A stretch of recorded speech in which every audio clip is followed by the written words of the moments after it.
बहुत समय पहले की बात है, एक घने जंगल में एक शक्तिशाली शेर रहा करता था। वह जंगल का राजा था और उसकी ताकत के आगे सभी जानवर कांपते थे।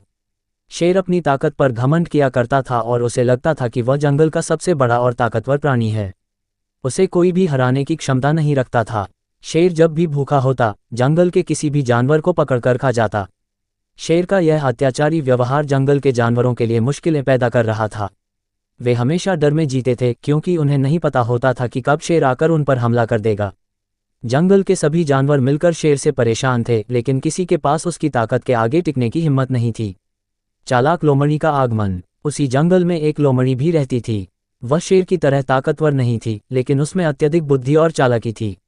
लोमड़ी ने देखा कि शेर की वजह से सभी जानवर डर और चिंता में जी रहे हैं। उसने सोचा कि शेर की ताकत का मुकाबला करने के लिए उसे अपनी बुद्धि का उपयोग करना होगा। एक दिन लोमड़ी ने शेर के पास जाकर उसे एक सुझाव दिया। उसने कहा, महाराज, आप जंगल के राजा हैं, लेकिन अगर आप इसी तरह जानवरों को मारते रहे तो एक दिन जंगल में कोई जानवर नहीं बचेगा। इससे आपको भी भोजन की कमी हो जाएगी। क्यों न हम एक समझौता करें? आप जंगल के जानवरों से हर रोज एक जानवर का बलिदान लेने का आदेश दे दें। इस तरह आपको शिकार करने की जरूरत नहीं होगी और जानवर अपनी बारी के अनुसार आपको खाने के लिए स्वयं आ जाएंगे। शेर ने लोमड़ी की बात पर विचार किया और उसे एक अच्छा विचार लगा। उसने जानवरों को एकत्र किया और घोषणा की कि अब से रोज एक जानवर उसे भोजन के रूप में प्रस्तुत होगा। सभी जानवरों ने इस व्यवस्था को मान लिया क्योंकि वे शेर की ताकत से डरते थे और उसे खुश करना चाहते थे। लोमड़ी का बुद्धिमान प्लान। कुछ दिन बाद लोमड़ी की बारी आई। लोमड़ी जानती थी कि शेर से बचना आसान नहीं होगा, इसलिए उसने एक चालाक योजना बनाई। वह जानबूझकर शेर के पास देर से पहुंची। जब शेर ने लोमड़ी को देखा तो वह गुस्से में भर गया और गरजते हुए बोला, तुम इतनी देर से क्यों आए हो? तुम्हें पता नहीं कि मैं भूखा हूं? लोमड़ी ने नम्रता से कहा, महाराज, मैं समय पर आना चाहती थी, लेकिन रास्ते में मुझे एक और शेर मिला। उसने मुझे पकड़ लिया और कहा कि वह जंगल का असली राजा है।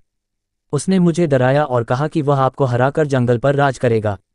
शेर को यह सुनकर बहुत गुस्सा आया। उसने सोचा, कौन है वह दुस्साहसी शेर जो मुझे चुनौती दे रहा है? उसने लोमड़ी से कहा, मुझे तुरंत उस शेर के पास ले चलो, मैं उसे सबक सिखाऊंगा। लोमड़ी ने शेर को अपने साथ जंगल के बीचों बीच एक गहरे कुएं तक ले गई। उसने शेर से कहा, महाराज, वह शेर इस कुएं के अंदर छिपा हुआ है। जब मैंने आपकी ताकत और वीरता की बात की तो वह डरकर कुएं में चला गया। शेर ने कुएं में झांक कर देखा। कुएं के पानी में उसकी खुद की परछाई दिखाई दी, लेकिन शेर ने सोचा कि वह दूसरा शेर है। शेर ने गुस्से में गरजते हुए पानी में छलांग लगा दी ताकि वह दूसरे शेर को मार सके। लेकिन जैसे ही वह कुएं में कूदा, वह डूब गया और मर गया। कहानी का शिक्षा। इस प्रकार चालाक लोमड़ी ने अपनी बुद्धि और चतुराई से जंगल के अन्य जानवरों को शेर के अत्याचार से मुक्त किया। इस कहानी से यह शिक्षा मिलती है कि शारीरिक ताकत हमेशा जीत का साधन नहीं होती। कभी कभी बुद्धि और विवेक से काम लेना ही असली जीत का रास्ता होता है। शेर की शक्ति और लोमड़ी की बुद्धि के इस संघर्ष ने यह सिद्ध कर दिया कि शक्ति से अधिक महत्वपूर्ण है सही समय पर सही निर्णय लेना।